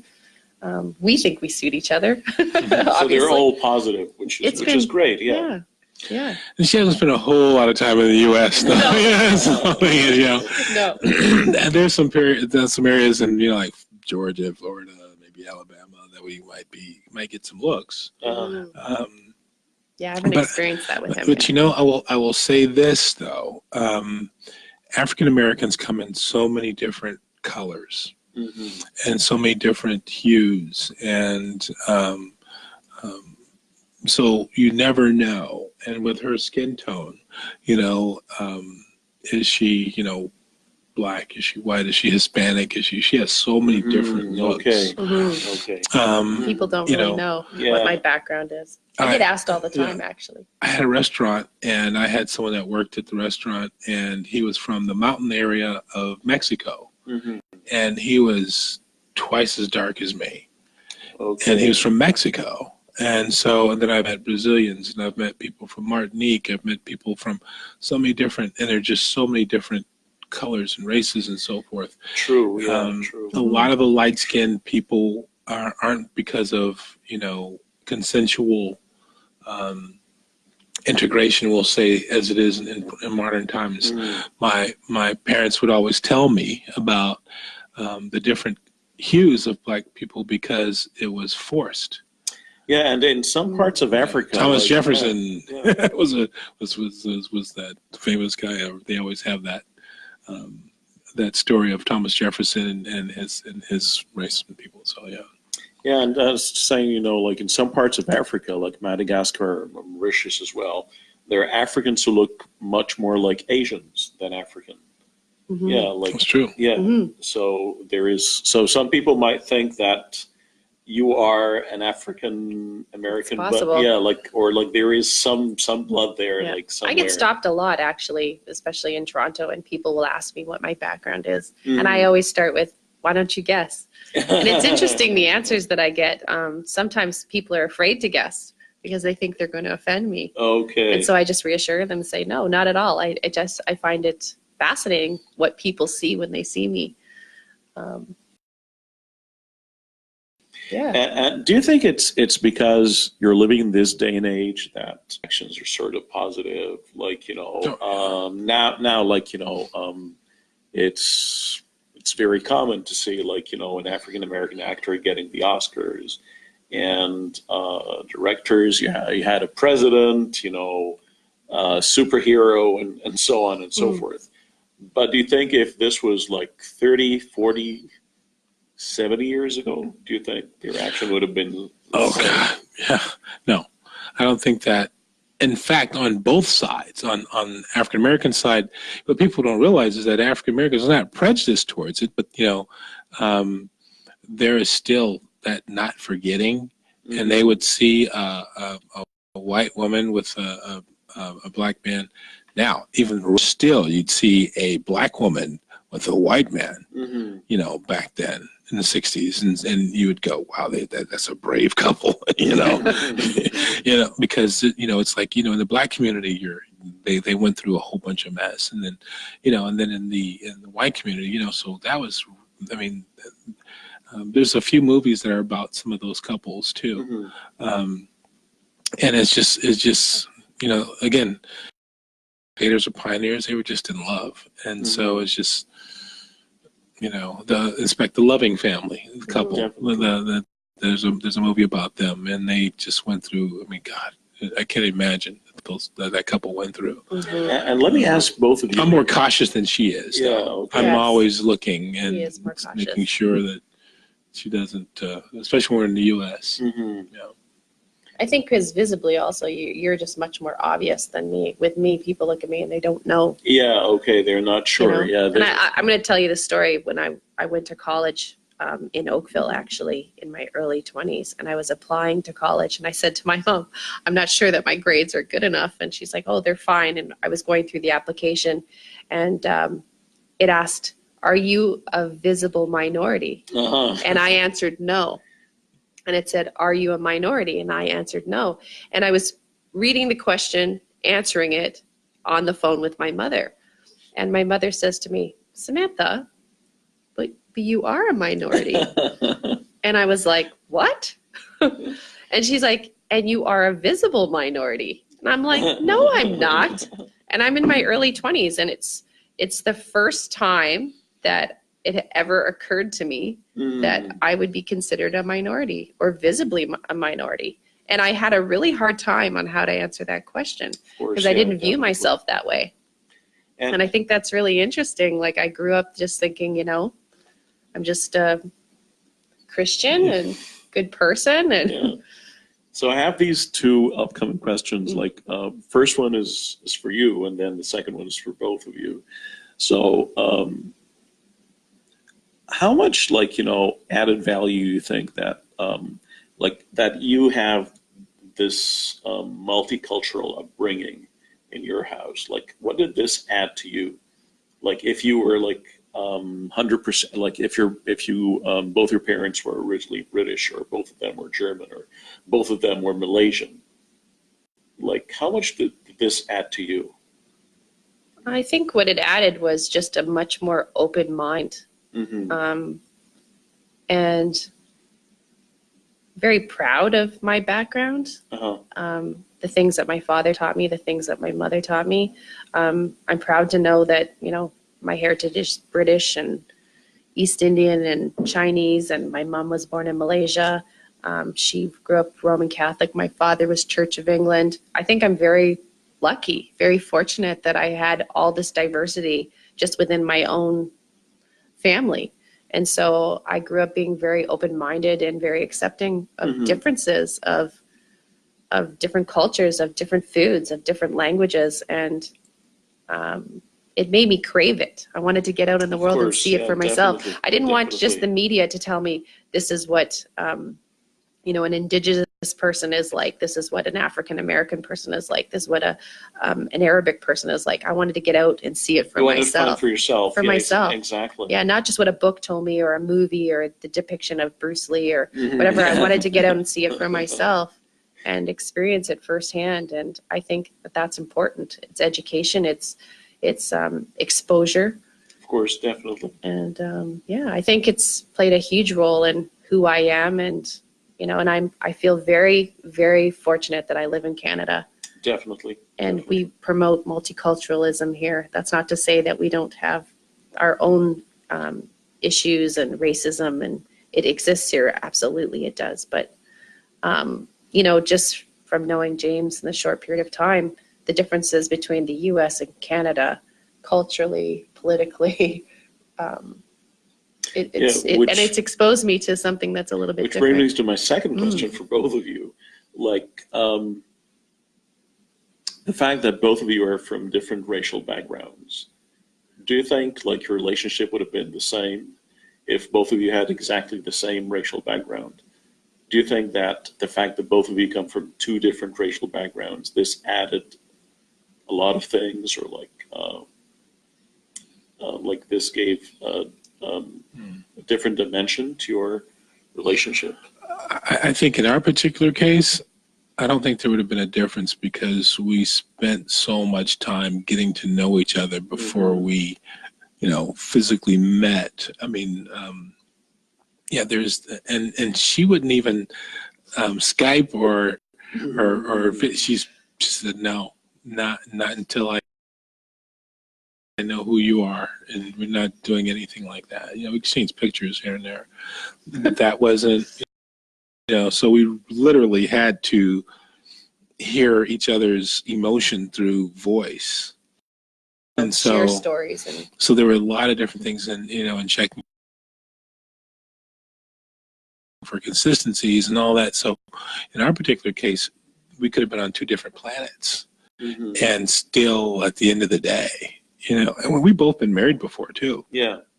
So, I mean, it wasn't our first, you know, walk difference.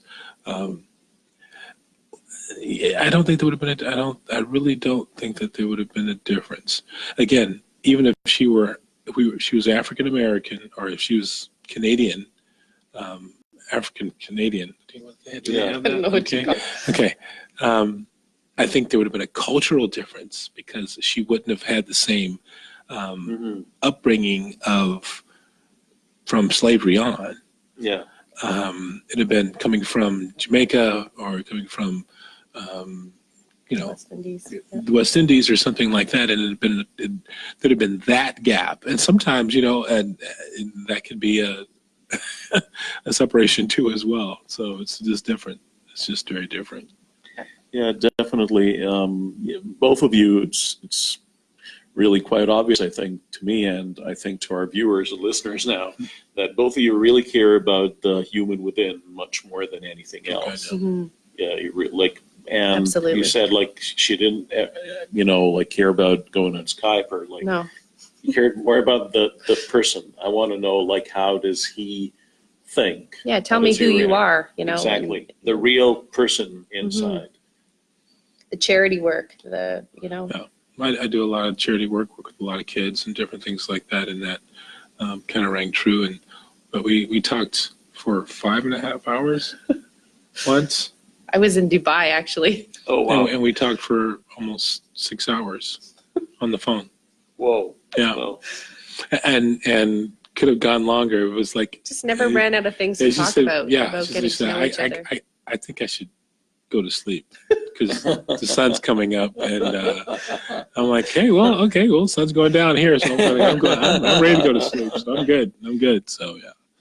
and it, like, you know, time really flew with both of you. It's been really fantastic having both of you, and this was a really exceptional episode. Like, we always go from like 7 to 8, but this was 7 to 9 because Oh, thank you. yeah, really, because both of you are really exceptional. And just, you know, the very end here, like, is there any specific advice you want to give to people, like, who still have these, you know, unfortunate stereotypes and like racial views out there? If I was going to think of something off the top of my head, advice I would give, it would be take a look around your family and your circle of friends. And if you don't see diversity or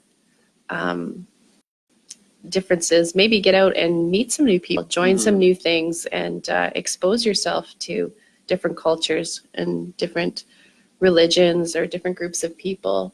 I think you grow more as an individual if you open your mind up to people's differences. Definitely. And James? I'm big on reciprocity. You have to give back. The more you give back, you know, find a charity, find a group that's less fortunate or that could use your talents, and go all in. And go all in and not expect anything back, and you'll get more than you ever put in. Always. And that's how I was brought up, and I think that is going to bridge the gap more than anything, because you have to deal with more than just one person when you do that. And I think that's a big thing. You start looking at the core of people with, you know, the other side. You know, I think the homeless and the indigent are, you know, those are easy hits, but I think there's so many other, you know, cancer, pediatric hospice, there's so many different things that people can get involved in, and you realize race has nothing to do with a child dying. Yes, exactly. You know? Exactly. Yeah, we always bring like 2 children from any 2 backgrounds. Yeah, from totally different, really conflicting, you know, cultures, and they just play together. They figure it out. Yeah. They figure out how to speak to each other. They figure out what game they're playing, you know, whether they speak the same language or not. They just never look figure at it out. each other's skins or, like, you know, No. wonder, like, what is your religion? They don't care about that. That's right. And that's the way it should be. Exactly. And yeah, dear listeners and viewers, like this I would say, like really unfortunately, we're coming to an end because it has been really great having, you know, both Samantha and James, and I really can't thank you enough for like because enlightening us, and it was really a great eye opener. And you know, always remember, dear listeners and viewers, you know, we always love. And this is a real enigma to me. Like, you know, we always love variety in everything. We love variety in food, like we love an open buffet.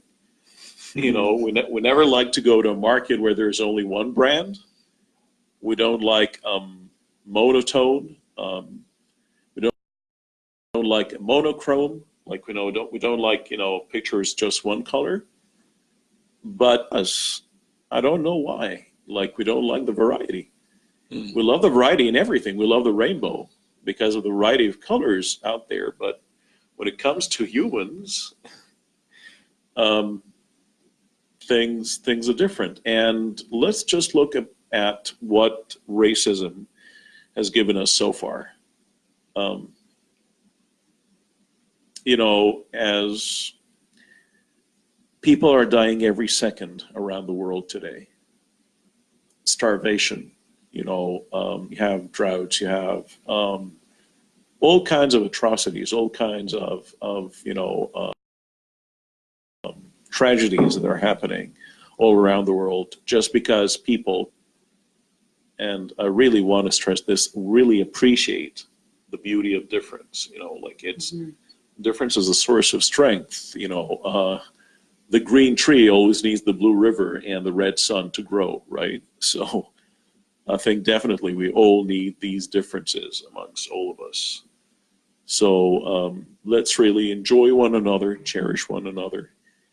And thank you all very much. And for the fourth and fifth and sixth time, thank you very much, both of you, for Thank being you for with us having here. us. Thank you so It's much. been a real pleasure really having you. Thank you, dear listeners and viewers. Until we meet again next week, have a beautiful night. And a reminder to our Arabic viewers, we'll be meeting on coming Monday. Next week, it's all about Christmas time. So Merry Christmas to all.